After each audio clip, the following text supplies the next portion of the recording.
محمد رسول اللہ سے 40 سال کا ذکر کیا ہے، 40 مہینوں کا ذکر کیا ہے یا 40 دنوں کا ذکر کیا ہے؟ اس کو 40 دن ہی آپ شمار کر لیں تو اللہ کے نبی علیہ الصلوۃ والسلام نے ارشاد فرمایا کہ نمازی کے آگے سے یہ نہ گزرتا، گزرنے والا کوئی دوسرا راستہ بھی نہیں ہے، یہ جا بھی کہیں نہیں سکتا، اگر جائے گا تو نمازی کے آگے سے ہو کے جانا پڑے گا۔ ارشاد فرمایا 40 دن تک انتظار کرنا پڑے تو یہ انتظار کرے، اتنا بڑا گناہ ہے۔ اور اس سے اس کو بچانے کے لیے اور اپنی نماز کو بچانے کے لیے نبی رحمت محمد رسول اللہ صلی اللہ علیہ وسلم نے ستھرا رکھنے کا حکم دیا ہے۔ اللہ کے نبی کی ایک نماز کے متعلق تذکرہ آتا ہے کہ اللہ کے نبی صلی اللہ علیہ وسلم نے ستھرے کے بغیر پڑھی ہے، اس میں بھی الجھاؤ ہے کہ ستھرے کی بات ہے یا نیزہ رکھنے کی یا غیر نیزہ رکھنے کی بات ہے۔ مقصود یہ ہے کہ رسول اللہ صلی اللہ علیہ وسلم نے اس کو ایک بنیادی عمل قرار دیا ہے جو ہمیں 1% لوگ کرتے ہوں گے زیادہ سے زیادہ۔ رحمت کائنات محمد رسول اللہ صلی اللہ علیہ وسلم نے ارشاد فرمایا کہ اپنے آگے ستھرا رکھو، اور اگر تمہارے اور ستھرا کے درمیان سے کوئی آدمی گزرنا چاہتا ہے تو فرمایا اس کو روک لو۔ اگر وہ نہیں رکتا، اللہ کے نبی نے ارشاد فرمایا کہ نماز پڑھتے ہی اس کے ساتھ جنگ کرو، لڑائی کرو اس سے، بینما ہوا شیطان، وہ انسان نہیں، رحمانی بندہ نہیں، شیطان آدمی ہے جو مسلمان کی نماز کو برباد کرنے کے لیے مزید آگے سے گزرنے کے لیے۔ اور اللہ کے نبی علیہ الصلوۃ والسلام نے اس میں کبھی نرمی اختیار نہیں کی، بلکہ اللہ کے نبی نے کسی بھی چیز کو آگے سے گزرنے کی اجازت نہیں دی، یہاں تک کہ حدیث میں آتا ہے اللہ کے نبی علیہ الصلوۃ والسلام نماز پڑھ رہے تھے، ستھرا رکھا ہوا تھا، تو بکری آئی تیزی سے اللہ کے نبی کے آگے سے گزرنے کے لیے، حضور نے اس کو ہاتھ سے روک لیا، وہ پھر کوشش کرتی ہے، اللہ کے نبی نے بکری کو اپنے آگے سے جانے نہیں دیا۔ کیوں؟ اس لیے کہ اس سے نماز میں فرق آ جاتا ہے۔ انسان اپنے اللہ کے حضور کھڑا ہوتا ہے اور اللہ سے محو گفتگو ہوتا ہے، اس میں کسی کی مداخلت نبی رحمت محمد رسول اللہ صلی اللہ علیہ وسلم نے اس کو شیطان قرار دیا ہے۔ اور ہماری بد نصیبی ہے کہ ہم اپنے چھوٹے چھوٹے بچے لے آئے تھے، اللہ کے نبی نے جانور کو اپنے آگے سے نہیں گزرنے کی اجازت دی، بلکہ بار بار روکا اس کو کہ وہ آگے سے نہ گزر سکے۔ تو ہمارے بچے چھوٹے چھوٹے ہم بچے لے آتے ہیں، وہ کبھی ادھر بھاگ، کبھی ادھر بھاگ، کبھی ادھر بھاگ، کبھی ادھر بھاگ، یعنی نمازیوں کے آگے سے بھاگتے رہتے ہیں۔ یہ بچے احساس نہیں ہے ان کو، ادراک نہیں ہے ان کو، علم نہیں ہے ان کو، اس کے گناہ کا ارتکاب وہ کر رہا ہوتا ہے جو اتنے اتنے بچے لے کے مسجد میں آتا ہے، جبکہ مسجد میں اتنے اتنے بچوں کی کوئی گنجائش نہیں ہے۔ جو سمجھدار نہیں ہے، دانا نہیں ہے، اس کو علم نہیں ہے نماز کا، اس کو علم نہیں ہے مسجد کا، اس کو لانا مسجد میں، اور اگر اس کی بنا پہ کوئی خرابی ہوتی ہے تو وہ بچہ ذمہ دار نہیں ہوتا، وہ ہوتا ہے جو اس کو لے کے آتا ہے۔ ہمارے بچے ایسے ہی کرتے ہیں۔ نبی رحمت محمد رسول اللہ صلی اللہ علیہ وسلم نے بکری کو اپنے آگے سے گزرنے کی اجازت نہیں دی۔ ہم کہتے ہیں یہ بچے ہی ہیں، کوئی بات نہیں، کیا فرق پڑتا ہے، تو بچے کھیلتے ہیں مسجد میں۔ مسجد کھیل کا میدان نہیں ہے۔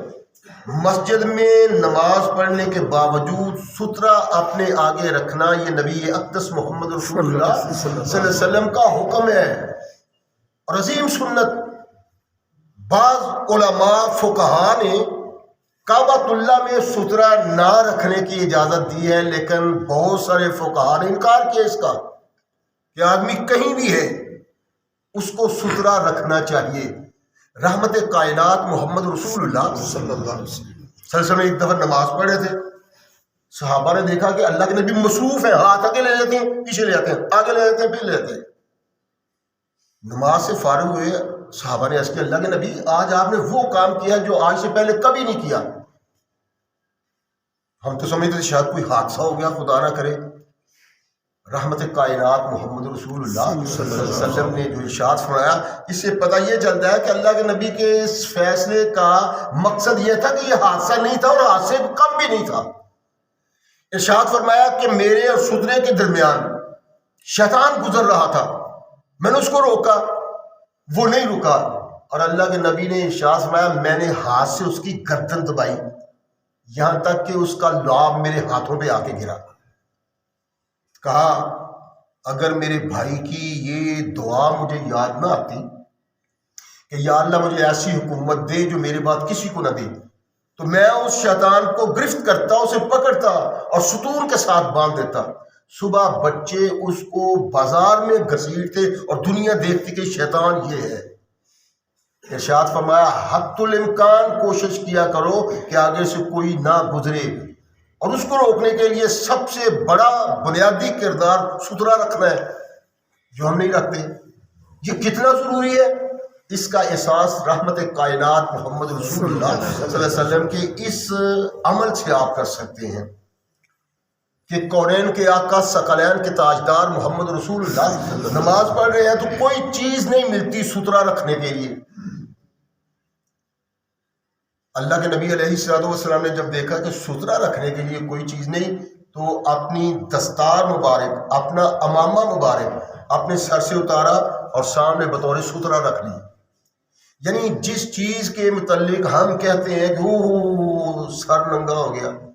اللہ کے نبی نے اس سے زیادہ ترجیح ستھرا کو دی ہے، اور امامہ اتار کے ستھرے کی جگہ پہ رکھا ہے تاکہ ستھرا قائم ہو سکے، جس کے متعلق محمد رسول اللہ صلی اللہ علیہ وسلم نے عام طور پہ حکم دیا ہے۔ یہ ایک ضروری چیز ہے، یعنی نماز پڑھنے سے پہلے ستھرا کا اہتمام کرنا ضروری بات ہے، اور اتنی ضروری کہ بتقرار بسرار نبی رحمت محمد رسول اللہ صلی اللہ علیہ وسلم نے اس کے رکھنے کے متعلق حکم دیا ہے، لیکن ہم نہیں سوچتے۔ ایک دوسری بات کہ ہم نماز پڑھنے لگے ہیں، اللہ کے نبی علیہ الصلوۃ والسلام نے ایک بار صحابہ میں تشریف فرمایا تو ارشاد فرمایا کہ 3 قسم کے لوگ ہیں، اللہ تعالیٰ ان پہ نظر رحمت قیامت کو نہیں کریں گے۔ لا یکلمہم اللہ ولا ينظر الى یوم القیامہ ولا یزکیہم ولہم عذاب علیم۔ خطرناک بات ہے، خوفناک بات ہے، پریشانی والی بات ہے، لیکن ہم نہ خوفزدہ ہیں نہ کبھی پریشان ہوئے، اور نہ ہمیں کبھی اس کا احساس ہوا ہے۔ اللہ کے رسول صلی اللہ علیہ وسلم اپنے صحابہ کو کہتے ہیں 3 لوگ ہیں جن کی طرف اللہ قیامت کے دن دیکھیں گے بھی نہیں، ان سے کلام بھی نہیں کریں گے، کمی بیشی دور نہیں کریں گے، پاک بھی نہیں کریں گے انہیں، وَلَهُمْ عَذَابٌ عَلِيمٌ، ان کے لیے دردناک عذاب ہے۔ جب صحابہ نے سنا تو وہ پریشان ہو جا کرتے، ہمارے تو کان پہ جوں نہیں نہ رینگتی، کبھی سوچا ہی نہیں ہے، کبھی خیال ہی نہیں کیا، توجہ ہی نہیں دی۔ قرآن کیا کہتا ہے، محمد رسول اللہ صلی اللہ علیہ وسلم نے کیا کہا ہے، ہمارے فقہا کیا کہتے ہیں، علماء کیا کہتے ہیں، ہم نہیں توجہ دیتے۔ اللہ کے نبی کے صحابہ چھوٹی چھوٹی باتوں پہ توجہ دیا کرتے۔ اللہ کے نبی یہ بد نصیب کون ہے جن کے متعلق آپ ارشاد فرماتے ہیں؟ صحابہ نے کہا رسول اللہ سنا، لیکن پھر ارشاد فرمایا، پھر صحابہ نے عرض کیا اللہ کے نبی یہ تو گھاٹا پانے والے لوگ ہیں، کون لوگ ہیں؟ اللہ کے نبی نے پھر جواب نہیں دی، پھر یہی ارشاد فرمایا، پھر ارشاد فرمایا یہ وہ لوگ ہیں، ان میں پہلا آدمی وہ ہے جو اپنا کپڑا اپنے ٹخنوں سے نیچے رکھتا ہے، اور دوسرا وہ ہے جو کسی کے ساتھ نیکی کرتا ہے اور احسان جتلاتا رہتا ہے، اور تیسرا وہ ہے جو جھوٹ بول کے اپنا مال فروخت کرتا ہے۔ فرمایا یہ 3 انسان ہیں جن کی طرف اللہ نظر رحمت سے نہیں دیکھیں گے۔ اس میں یہ بد نصیبی آ جاتا ہے، لیکن ہماری بد نصیبی ہے، بد نصیبی پہ بد نصیبی،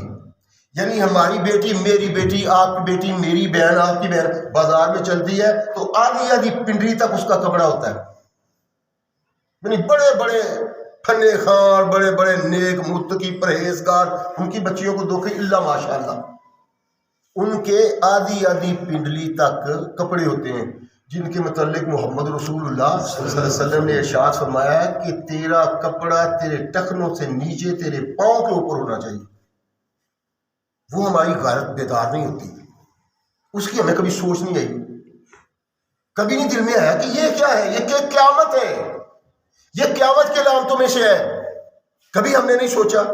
لیکن اگر کسی آدمی کو دیکھتے ہیں کہ اس نے ٹخنوں سے اوپر کپڑا اٹھایا تو کہتے ہیں اچھا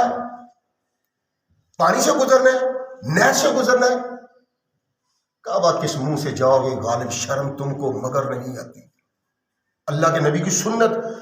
رحمت کائنات کے وہ 23 سال جو محمد رسول اللہ نے نبوت کے بسر کیے ہیں، ایک لمحہ بھی ایسا نہیں آیا کہ اللہ کے